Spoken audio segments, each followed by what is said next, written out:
En septembre 1915, Foxy Ferdinand de Bulgarie, voisin de la Serbie, s'allie secrètement avec l'Allemagne. Et en octobre, les Britanniques et les Français débarquent à Salonique, dans la Grèce neutre.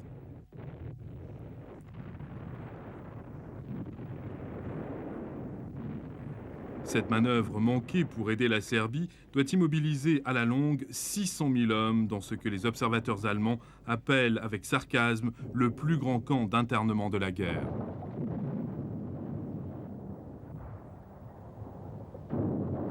La Turquie se révèle aussi comme une saignée sur les ressources alliées, réclamant de plus en plus de troupes impériales pour les campagnes de Mésopotamie et des Dardanelles.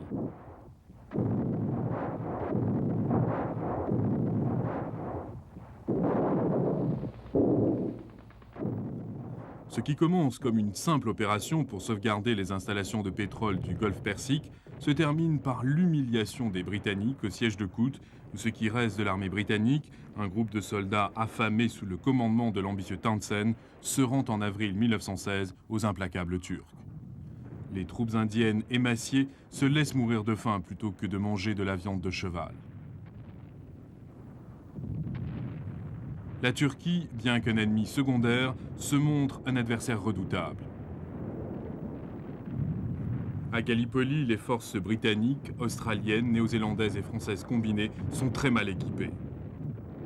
Elles rencontrent une vive résistance de la part des Turcs et ne parviennent qu'à prendre pied précairement sur la péninsule au cap Hélas et à la crique Anzac avant que la campagne ne s'installe dans l'impasse de tranchées trop familières, rendue insupportable par la chaleur extrême, les maladies et l'insuffisance critique d'approvisionnement. La puissance maritime britannique, tant vantée, fait gravement défaut alors que la guerre est acculée dans une nouvelle impasse.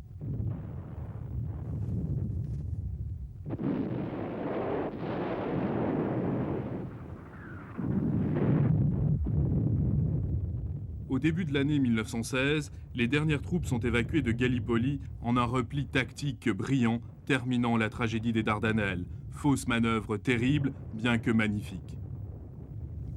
Une action décisive aurait pu forcer la Turquie à sortir de la guerre. La route commerciale vers la Russie aurait été dégagée et un nouveau front aurait même été ouvert contre l'Allemagne. Mais le détroit de la mer Noire reste bloqué et la Russie isolée de ses alliés de l'Ouest. Les survivants de Gallipoli laissent derrière eux 200 000 camarades disparus, victimes de la maladie comme du conflit. L'architecte du fiasco, Winston Churchill, ne regagne pas sa réputation pendant toute la durée de la guerre.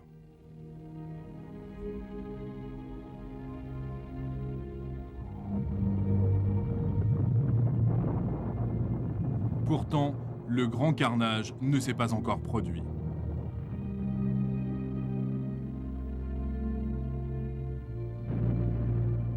La guerre s'aggrave, envahissant tous les secteurs de la vie économique, politique et sociale. La guerre devient dangereuse pour l'élite dirigeante dont la mauvaise gestion et la faiblesse sautent aux yeux.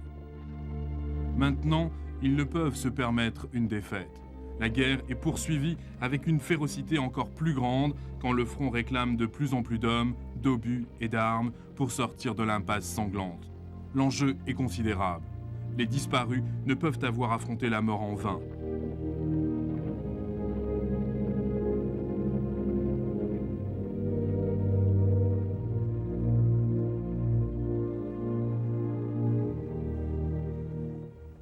De cette campagne résolue sur le front de l'Ouest résultent 3 batailles qui deviennent le symbole de la Première Guerre mondiale, du carnage effrayant, des opérations qui ne mènent à rien. Verdun, la Somme et Passchendaele.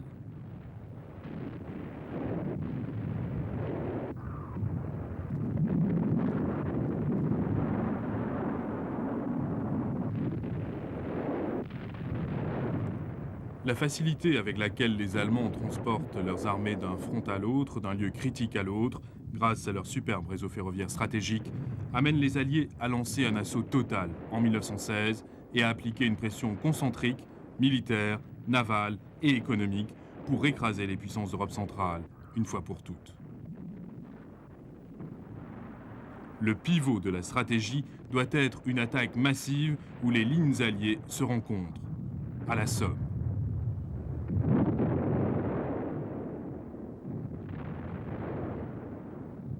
Mais l'Allemagne a son propre plan. Un assaut sur une cible, symbole cher aux Français qu'ils sont obligés de défendre jusqu'au bout, les forteresses de Verdun.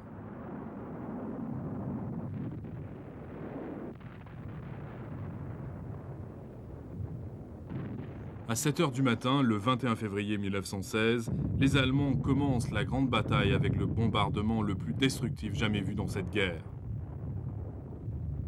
Cependant, 10 mois plus tard, Verdun résiste toujours. Grâce à la ténacité des Français, à la voie sacrée, l'artère vitale par laquelle 3000 camions par jour apportent des vivres à l'armée assiégée, Verdun est toujours en vie. Mais à quel prix ? Le grand creuset de destruction a fait 700 000 victimes parmi les Français et les Allemands, et tout cela pour quelques futiles forteresses.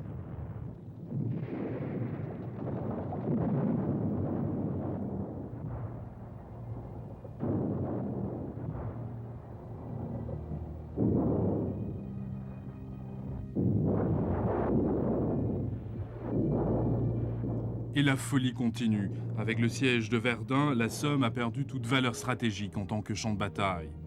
Cependant, avec une obstination classique, les Britanniques décident de mettre leur plan à exécution contre un ennemi bien préparé, fort d'un système de tranchées-abris de 12 mètres de profondeur, bien protégé contre le plus fort bombardement.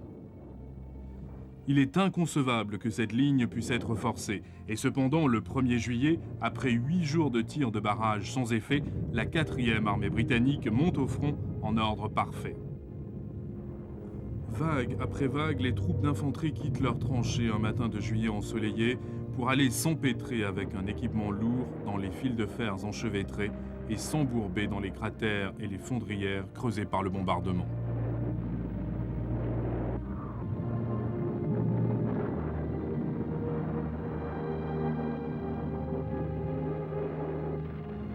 Les Allemands ont amplement le temps de sortir indemnes de leurs tranchées et de commencer un carnage horriblement facile. Avec la dernière salve de mitrailleuses, les canons deviennent silencieux sur la Somme. À la fin de l'après-midi, les Britanniques perdent 60 000 soldats, dont un tiers sont tués au cours de la pire journée de carnage infligée par une armée pendant la guerre, du jour le plus sanglant dans l'histoire de l'armée britannique.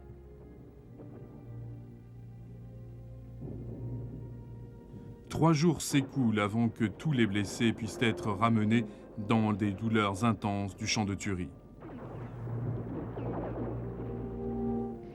Et pourtant, pendant 6 mois encore, le bain de sang continue, avec une indifférence presque criminelle de la part des généraux qui refusent de renoncer à leur vantardise ou changer quoi que ce soit à la rigueur de leur plan. C'est la guerre selon les règles, une tentative de contrôle des incertitudes et des confusions de la guerre en refusant simplement de les reconnaître. Au 13 novembre, la vanité obstinée des deux camps cause 1 million de morts et de blessés.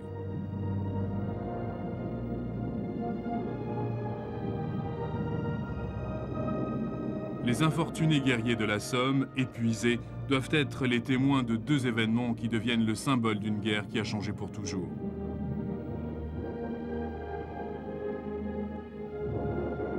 Le 14 juillet, dans une soudaine attaque matinale du front allemand, les lignes sont occupées sur 8 km, puis survient cette échappée traditionnelle dont rêve tout général britannique.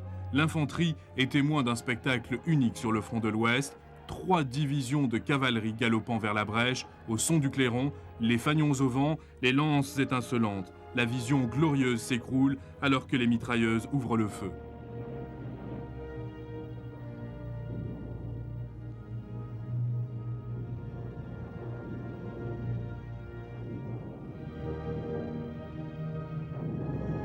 Deux mois plus tard, les premiers et rares chars d'assaut britanniques écrasent les fils de fer barbelés.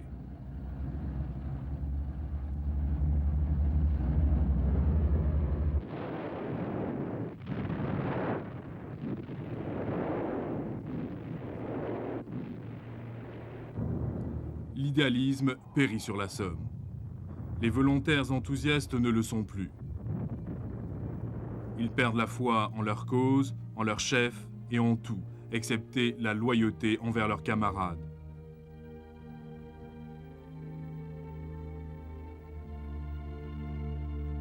les populations civiles sentent la guerre se rapprocher. Parmi les victimes se trouvent non pas des héros lointains, mais leurs amis, leurs parents, leurs proches.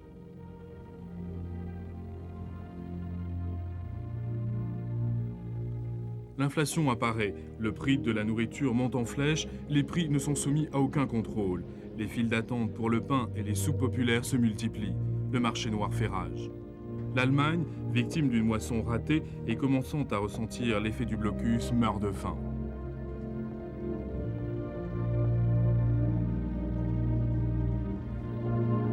Mais malgré les privations qui pénètrent dans la vie d'un nombre toujours plus grand de la population, en Grande-Bretagne, les riches peuvent toujours se permettre des divertissements. Sans doute ferment-ils une aile de leur demeure pour économiser le combustible, ou perdent-ils quelques domestiques allant travailler dans les usines de munitions, mais il y a toujours Ascot et le Derby, même si la gaieté de Paris leur est interdite.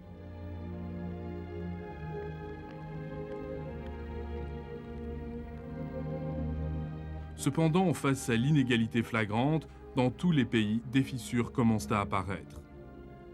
La trêve sociale chancelante en 1914 a simplement camouflé les lézardes provoquées par l'hostilité entre l'élite dirigeante et le peuple exigeant des réformes sociales. On ne voit encore que des signes sporadiques, émeutes de la faim, grève contre la conscription, groupes de pression d'objecteurs de conscience devenant plus puissants, mais le grondement des mécontents se fait plus bruyant.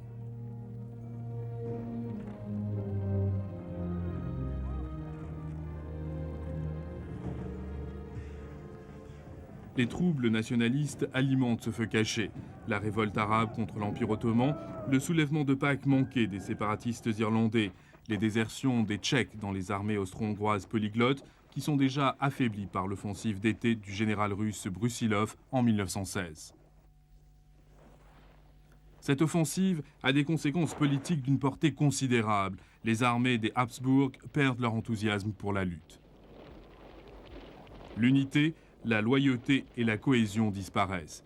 Et la perte d'1 million de soldats au cours de cette dernière grande campagne russe de la guerre contribue à l'effondrement de la dynastie des Romanov, dégageant la voie pour la révolution de 1917, alors qu'on assiste à la débandade des Russes et leur abandon de la guerre en signe de mécontentement.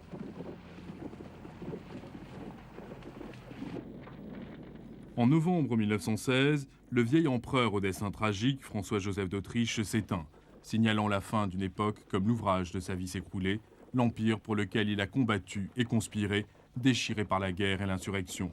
Avec lui, l'ancienne Europe disparaît à jamais.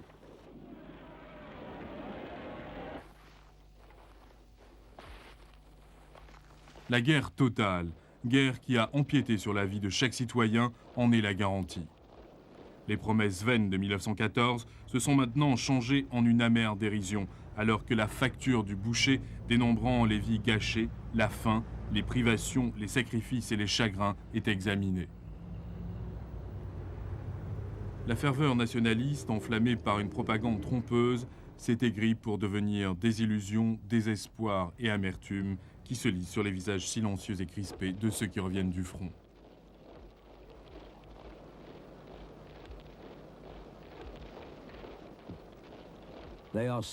On me demande où je suis allé, ce que j'ai fait, ce que j'ai vu. Tout ce que je peux répondre, c'est « ce n'était peut-être pas moi, mais quelqu'un juste comme moi, qui est allé au-delà des mers, avec ma tête et mes mains, tuer des hommes en terres étrangères, bien que je sois à blâmer, parce qu'ils portaient mon nom. »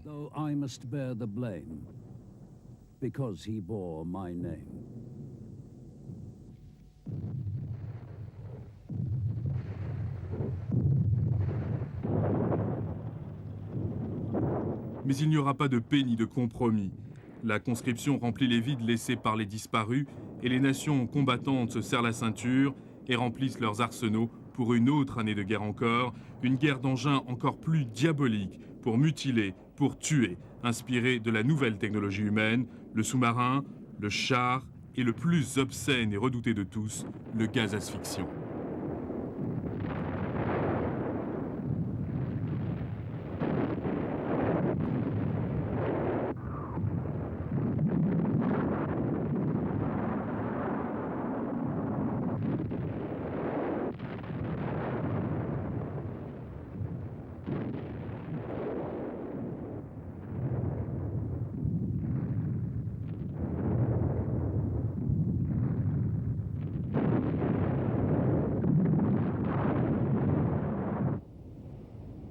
Par contraste avec l'Europe, l'Amérique, qui a mis un point d'honneur à ne pas faire la guerre, jouit de la période la plus prospère de son histoire, s'enrichissant en fournissant les besoins des Alliés, tandis que le président Woodrow Wilson joue le rôle d'artisan de la paix.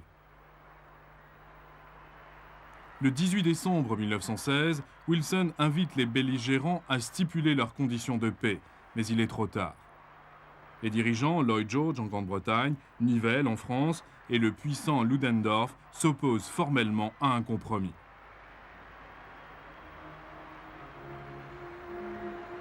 Les Alliés sont alors résolus à entraîner les États-Unis dans la guerre. Il ne faut qu'un dernier appel à l'idéalisme américain pour porter ces vastes ressources du côté des Alliés. Les Yankees arriveront bientôt et la guerre continuera.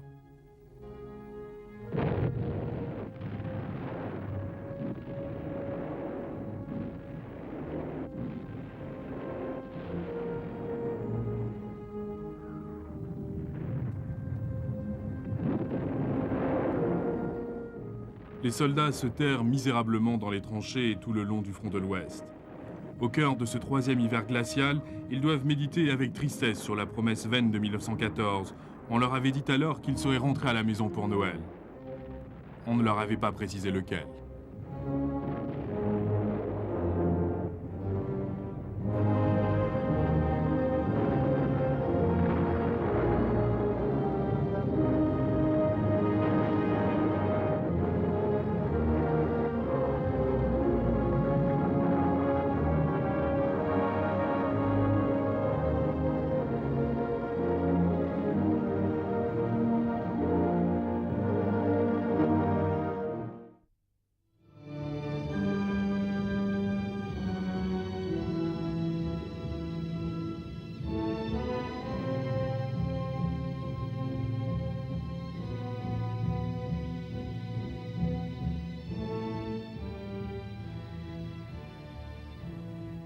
Au cours de l'été 1914, les nations de l'Europe entrent dans un conflit d'une sauvagerie imprévisible et sans précédent.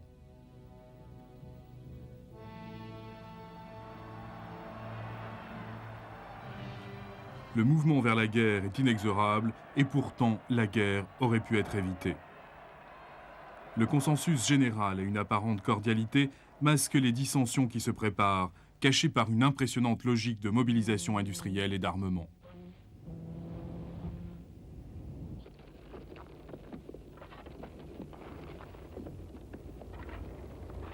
Du centre de la tempête balkanique, les vents de la guerre se déchaînent vers l'extérieur, engouffrant les nations les unes après les autres. Dans un tourbillon de rumeurs, de menaces et de diplomatie frénétique, les grandes puissances mobilisent leurs troupes en marche vers la guerre.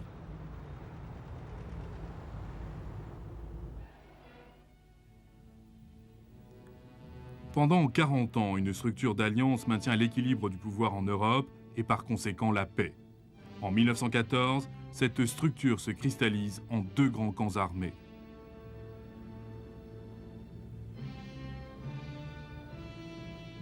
En Europe centrale, l'Allemagne et l'Autriche-Hongrie s'allient à la Turquie. À la périphérie, la Grande-Bretagne, la France et la Russie font le contrepoids.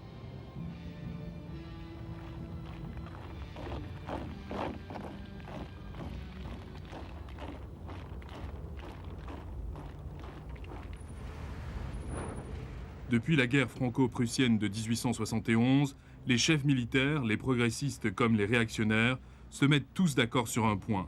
La suprématie de l'attaque est la meilleure méthode de défense.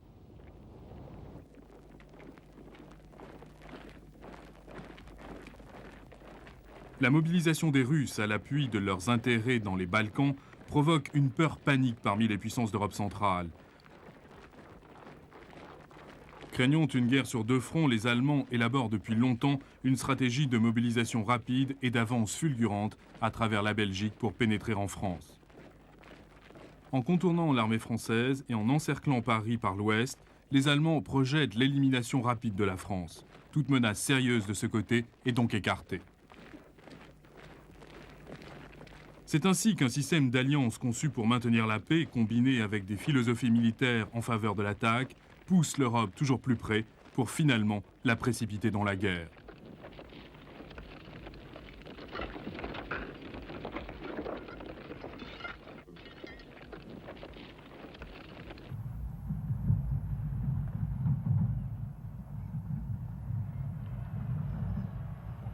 La ferveur guerrière est généralisée. Chaque nation entre en guerre croyant le faire au titre de la légitime défense.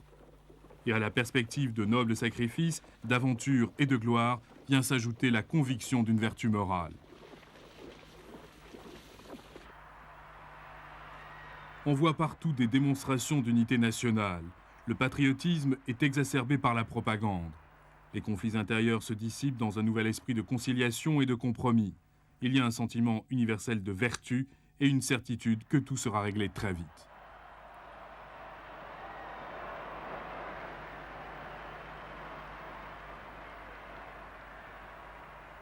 En septembre, après 6 semaines de combats violents, la campagne allemande à travers la France et la Belgique est en perte de vitesse sur la Marne.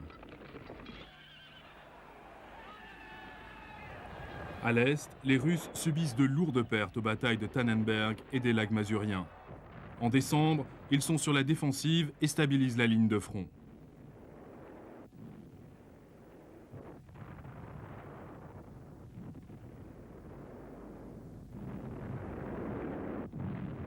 En France, la guerre dégénère en un futile massacre, rendu encore plus terrible par un bombardement incessant.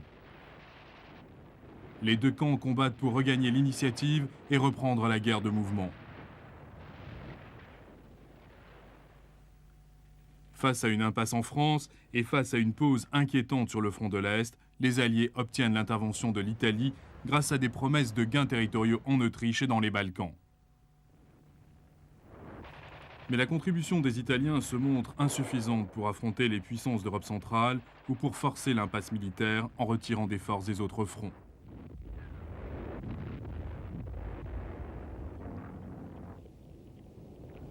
De nouveaux efforts sont déployés pour étendre la guerre. Des débarquements à Salonique et dans les Dardanelles n'apportent que de nouveaux échecs et une stagnation plus intense sur tous les fronts.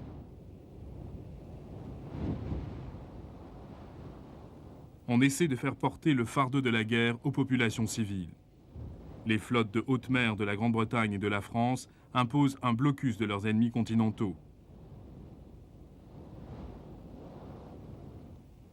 Sous les eaux, les Allemands imposent leur propre blocus.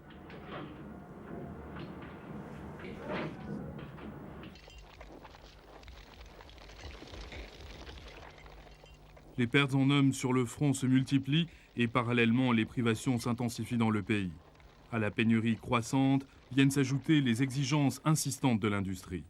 Le flot des armes a pour but de rétablir la guerre de mouvement, mais il produit l'effet contraire.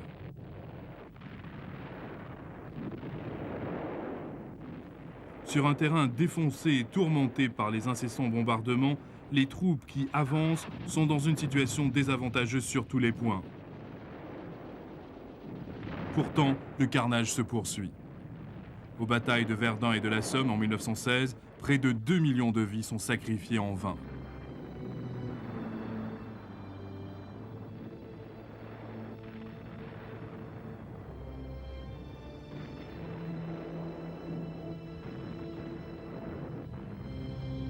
Cette stagnation ne renferme guère d'espoir de solution pacifique. La guerre, qui avait commencé en une bataille de survie, développe son propre dynamisme incontrôlable. L'apparition sur la scène politique de Hindenburg et de Ludendorff en Allemagne, de Lloyd George en Grande-Bretagne et de Clémenceau en France marque un durcissement des attitudes et une impasse politique aussi absolue que n'importe quelle impasse militaire.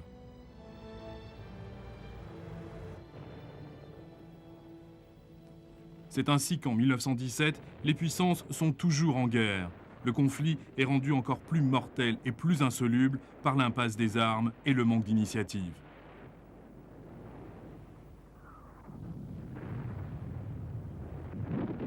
Sur chaque champ de bataille, des luttes mornes reflètent la détresse grandissante et l'épuisement total des hommes et des nations.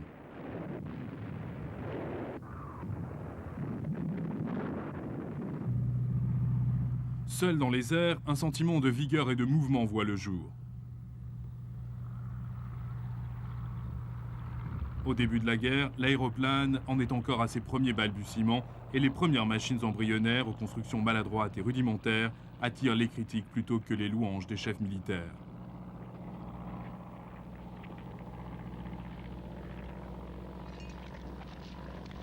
Cependant, dans les premiers mois de la guerre, ils prouvent leur valeur et justifient amplement les investissements qui leur sont accordés de mauvaise grâce.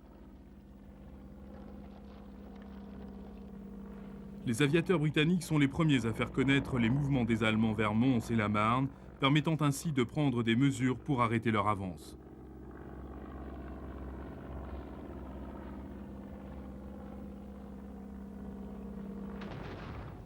Les pionniers de la reconnaissance aérienne sont munis de pistolets ou de carabines.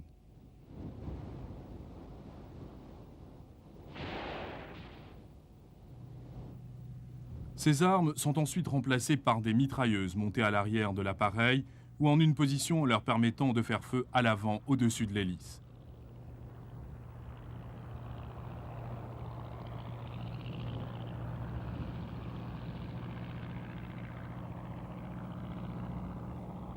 C'est en 1915 qu'est mis au point l'interrupteur mécanique.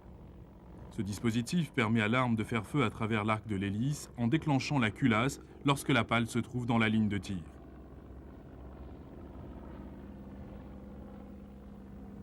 Cette invention permet de lancer le premier appareil de chasse véritable.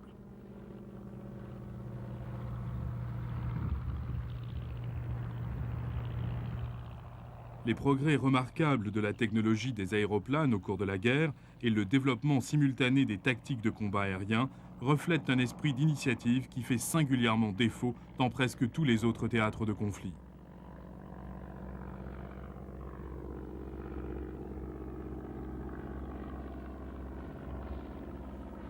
Ayant prouvé leur valeur dans le domaine de la reconnaissance, les premiers aviateurs s'assureront par la suite que les hostilités seront menées avec autant de véhémence dans les airs que sur terre, puisque le contrôle du ciel au-dessus des tranchées décide du contrôle des renseignements militaires. En plus de la reconnaissance des premières lignes, les aéroplanes servent de plus en plus au meilleur positionnement des canons, permettant à l'artillerie de viser les positions ennemies avec plus de précision.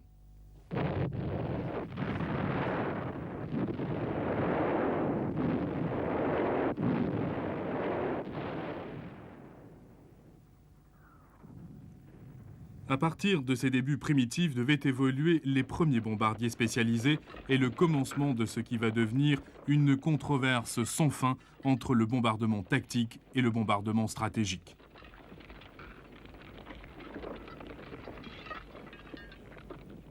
Les raids de Zeppelin sur Londres engendrent le concept du bombardement, non seulement des industries et des installations loin du front, mais de toute une population, ce qui sape le moral et affaiblit la résolution nationale.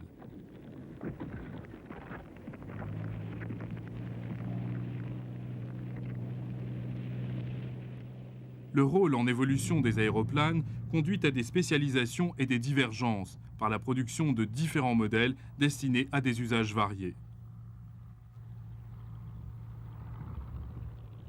En 1917, on assiste à la mise au point des premiers bombardiers à longue portée. Parmi eux, le remarquable Gotha, un avion bimoteur à hélice propulsive qui reprend en grande partie le rôle du Zeppelin en bombardant Londres par intermittence de 1917 jusqu'à la fin de la guerre.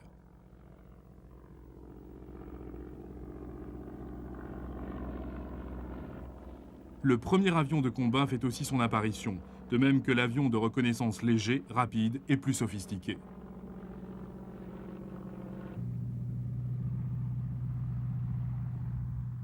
De grands progrès voient le jour dans le développement de formations spécialisées, alors que les deux camps cherchent à résoudre les nouveaux problèmes de la défense aérienne. En même temps que les ballons de barrage, les canons antiaériens font leur apparition.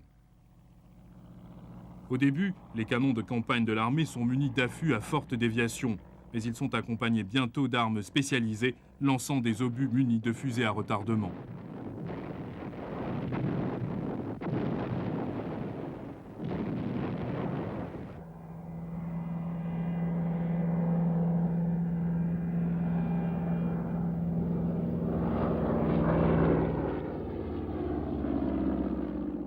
Pour les soldats dans les tranchées, pour les citadins là et de plus en plus accablés, les exploits de ces premiers aviateurs représentent le seul soulagement au milieu de la stagnation paralysante du front, les appels de la sirène et les demandes incessantes pour de plus grands sacrifices et d'efforts au pays.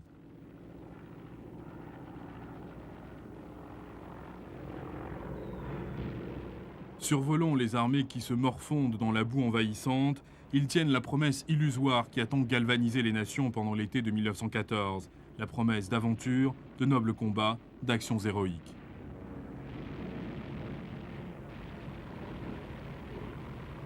Mais pour ces exploits, ils doivent payer chèrement.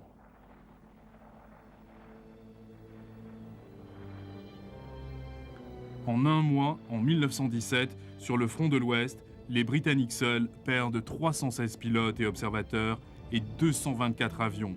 À cette époque, presque un tiers de leur entière force d'opération.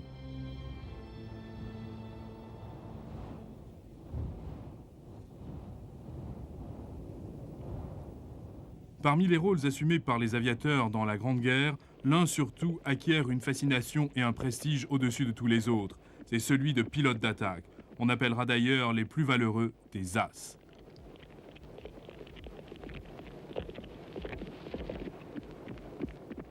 Parmi eux se trouvent des noms destinés à figurer pour toujours dans les annales de la guerre. Manfred von Richthofen, le Baron Rouge, Major Mick Manock du Royal Flying Corps, le pilote d'attaque et as canadien Billy Bishop, et un autre qui doit mettre sa réputation au service de l'infamie dans une autre guerre, l'as allemand Hermann Göring.